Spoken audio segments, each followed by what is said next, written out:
Welcome to the Operation Move podcast. My name is Zoe. I've got my she might come onto screen here if you're watching on the video version. So no guests today beyond this one. I was looking at so I published something. So if this ends up in anyone's stream, it will be an absolute miracle, because I think that it sort of stops downloading things if you don't publish anything for 6 weeks. It's definitely been longer than that. So yeah, from next week I'll start to have some regular co-hosts, which I think just makes things more fun and a little bit easier for me. And so that will kick off from next week. But I thought that I would just do a little bit of a, the thing that they say do not do, which I wrote a whole blog post on and I'm still doing it. But just sort of catching up, basically, with where everything's at. I think that a lot of people are in the same boat at the moment. Like, I had COVID, God, it's nearly 3 months ago now. And energy levels are pretty good now, which is great. But the first couple of months was real shit. And I'm heart rate's still a little bit elevated, whether it's at rest or running or whatever. And it's just that real challenge of having something that's normally a really solid strength and have that be not there anymore is challenging. And so mentally you're like, oh, I can do this, and everybody's like, no, you can't. So sort of been dealing with that, and because of how fatigued I was at the time, I withdrew from uni for the session, which in my mind I was like, I'm going to have loads of time. It did not feel that way at all, but it was good to just take that pressure off. And I think that a lot of people can relate to at the moment, just needing to put down a few more balls, and then probably a few more after that. Just I think that once you put down a few things, and then other things pop up and take its place, and all of that sort of stuff. So I think that I've done relatively well in that department, but also I'm a little bit nervous about starting uni again in a couple of weeks. I'm sort of easing my way in with a couple of online subjects, so I don't have to travel for, just to help me with my time. And I'll just sort of see how that goes. And then the university goes to a new structure next year, which is in 6 terms instead of 3 sessions. And as a part-time student, you would only do 1 subject a term. So I actually think that that's going to go quite well for me. I'm optimistic about that, because I think that probably what I'll do is I'll do 4 terms in a row and then have 5 months off, in theory. I think that it probably will be harder than anticipated to go back to back to back without having those breaks in between, and also harder to get back into the swing of things once you've had 5 months off. But I do think that just having 1 subject to focus on for that 6 weeks is going to be good. That being said, when I have a 12-week session, often do find it a couple of weeks to get into the swing of things, and there's not going to be any time for that at all. So yeah, we'll see how we go with that. And some of the subjects are different too, because they changed the structure of the degree. So it was a Bachelor of Exercise Science, and then if you wanted to go on to clinical exercise physiology, that was like an extra year that you do at the end of the degree. Whereas now it's like you do one or you do the other. So I transferred over to the 4-year degree. So I anticipate being at university basically until the kids finish high school now. But it's sort of like I don't have a time frame. That's okay. I just try not to look too far ahead. And yeah, and it's kind of like personally with training at the moment, I'm in a bit of a weird space because I'm not really training for anything. Just because I just don't feel like I'm fully recovered. So until I'm fully recovered, I'm kind of like, well, you know, like I'll get out there, but I'm not sort of like putting real sort of specific training in. So, and sometimes in the past, I have had phases like that once or twice, but it can be challenging because there's not a lot of variation in what you're doing if you're kind of mostly getting out for the sake of going for a run. And so if you hit like a bit of a bump in the road, like motivation wise, then it can be easy to kind of think, well, you know, like everything's the same anyway, so it doesn't really matter, and, you know, sort of devalue what you're doing, I suppose, which can definitely happen. But it's also like, I think when you're dealing with some burnout sort of stuff, I think it's really good to notice how that goes, because if I wasn't burnt out, sooner or later I would get bored with this, like running at an easy effort pace, and I am not bored yet. So I'm just thinking it's like a pretty good place for my body to be at the minute, and I am just not worrying too much about, you know, like events or anything like that, just sort of like in this sort of nice little, you know, sort of more like rejuvenative phase, I suppose, is what I'm doing with that. So, you know, like, and just having it focused, you know, like a lot more on the strength training and the nutrition side of things. So that is what is happening with that. And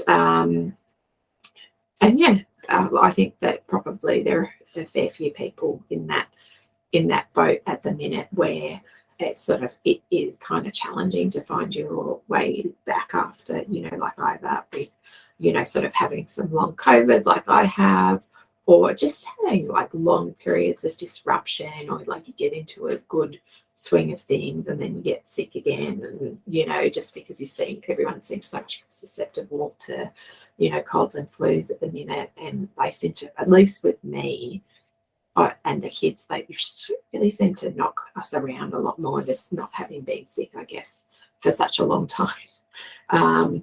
So yeah, so that's sort of like where I am with things personally, and just sort of doing some sort of like forward planning with like where I want to take Operation Move into the next year, where I really want to be focused on sort of like all of the writing and podcasting and stuff like that, and just sort of just develop like a something resembling a bit of consistency, and give myself space to do that, because it's easy to say, and I have certainly said this in the past, is to say, oh, like I want to work on this, but like it's like, what are you going to give up to make space for that? And, you know, like, so maybe that means, you know, like that I'm doing like a bit of work in the evening with uni, which I tend to avoid working in the evening if I possibly can. But, you know, just sort of like prioritizing, okay, like morning time is my peak mental time. That's when I need to be doing creative stuff, not thinking, oh, I'll just like do all of my work and then I'll magically have all of this time for creative stuff in the evening. doesn't work that way.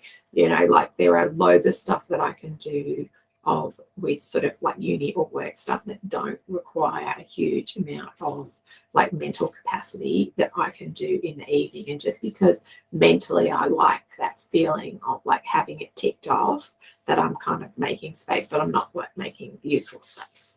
So that's definitely going to be like a little bit of my my focus in that, and just really sort of at the moment, I guess, too, just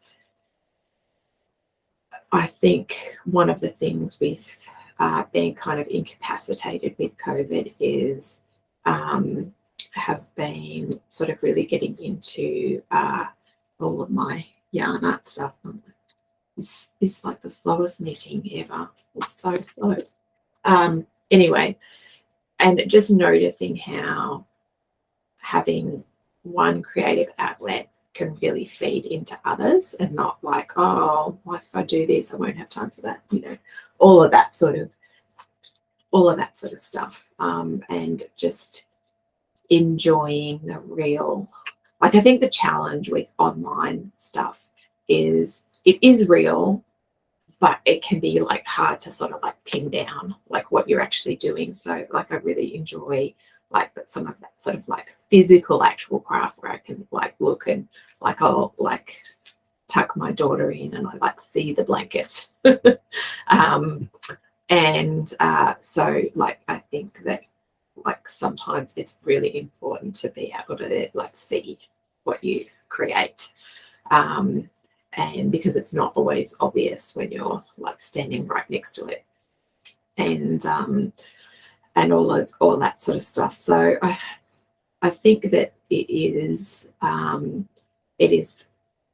little bit of a transition period for me, but I think it's also been good with like some of the sort of parenting challenges that I've had over the last year or so, I suppose, as you get into that sort of like that more intense sort of like teenage stuff, which is very demanding, and also going through the currently still in the midst of the autism diagnosis. It has been a really good reminder that even when things seem really overwhelming, most things are temporary. And, you know, and I think that is also something that's can be like quite applicable to, you know, like anything that you've got going on. Is like it's just such a good reminder that even when things seem like to like be going on and on forever, like we had a period of like a month where every morning was this like endless school refusal, and I'm like, this is never going to change. This is going to be my life for the next 7 years. And there's still some of that going on, but it never, it's not permanent. It's just, you know, you just sort of like get through those bits and do like what you need to do, and then you sort of get to the other side and you can kind of go, oh, like it's not forever. It just feels like it. So I think that if a lot of the feedback that I've been having from people lately is like, it's hard to get going. When I do get going, sometimes I don't have the mental capacity for anything beyond just getting outside. You get derailed easily, you know, routines break down, you know, all of that sort of stuff. So one, I think with that is just keep in mind that a lot of like some things that, you know, like there's probably always going to be something, but very few things are permanent. And it is hard to rebuild those routines when you've probably pre-COVID, those routines have been in place for a lot of people for years, and it's just been like pretty taken for granted in a lot of ways. And now you're having to like rebuild from the ground up, and you forget like how hard it was in the beginning, you know, like when I started to run, like all of the conversations I had to have with myself in the car to get out the door, which was like, it was a double situation. It was like, it wasn't just going to the gym, it was like being seen in the gym and like having to go and deal with people and like just be seen as a fat person running on a treadmill was tough. And occasionally I'd go like on a Friday night and there would be no one there and I would be so happy. So it wasn't just like doing something uncomfortable, it was doing something uncomfortable in public where people might judge you, which did happen. But all of those kind of that mental chess that you get into in the beginning, like I should go, I don't want to go, maybe if I don't go today I could go tomorrow, but if I don't go today, then I have to go tomorrow and the day after that. Maybe it would be better to just go today. And like all of the bribery and everything that you need to get into. And this feels to me like a lot like that. Like all of a sudden I'm having all of these negotiations with myself that I just haven't had to have before. And so it's sort of like relearning all of those skills. And so I think that when you're like building a new skill, it's important to like focus on the wins and not be too hard on yourself when it falls down, because it is going to fall down. You know, like I had last week, I had a bit of a like rough week sort of personally. So I didn't run in between maybe I went for a run on Monday, maybe. And then the next time I went for a run was on Friday, and that's only because I do run club on Friday. If I hadn't gone to that, I probably wouldn't have done that. And if that hadn't happened, I probably wouldn't have gone to Park Wednesday. So it's like, you know, motivation, or like rather momentum, works both ways. So like when you're in a good momentum, it keeps building, and when you go into a poor momentum, it like goes downwards very quickly. And I was quite conscious in that of like having a moment, this is pretty tough, it's okay to just like take a step back and not expect too much of myself here, and then sort of reset. And that's what I've sort of started this week with. So that piece of being kind to yourself while you were rebuilding, and really like sometimes you resist things just because you resist things because they're uncomfortable, but sometimes there's a really good reason too. So I've also just been practicing observing when I am resistant to something, why. Like not just going, oh, I'm resistant because I'm lazy, or because I don't want to do it, or because I'm tired, or like whatever, but actually taking a step back and sitting with it and going, okay, like where is the resistance coming from? Like it's good to think about like what threat am I avoiding here with this resistance, and being aware that you are resisting. And you know, at a certain point I was like, you know, this sort of like running everyday thing is probably not like normally I'd be able to do it, but I don't think I can do it right now. I'm going to have to sort of like change things up. And so being aware that there is often value in kind of listening to your resistance a little bit as well. And it's not all this adversarial like process of like sort of like your long-term goals versus what like short-term you wants to do, and all of that sort of stuff, and like putting yourself in a position to make things easier when you can, like with group runs, or you know, other things that you might do like with people where it doesn't feel like so much hard work. So yeah, so next week I will have a guest of the non-feline variety. Oh yes, you're so pretty. And I'm sorry if you're listening to this on the audio podcast, you'll have to head over to the YouTube video version if you want to see the cat. Although if you follow anything on Instagram or Facebook, you're probably very well familiar with the cat. So we'll be back with that next week. In terms of you are looking for some additional community support, Run Club is our membership community. It has a 2-week free trial, so you can check it out anytime that you like. There's about sort of 30 training plans in the, we use Final Search for that. But also there's just a lot of support and camaraderie, even if you're not sort of needing a training plan right now, or that's not something you're interested in. There's also sort of strength training that's focused on strength training for runners in there as well. Or if you have anything that you would like me to chat about in a podcast, then just you can either email me through the website, or you can just pop it in a comment as well. I will chat to you next time.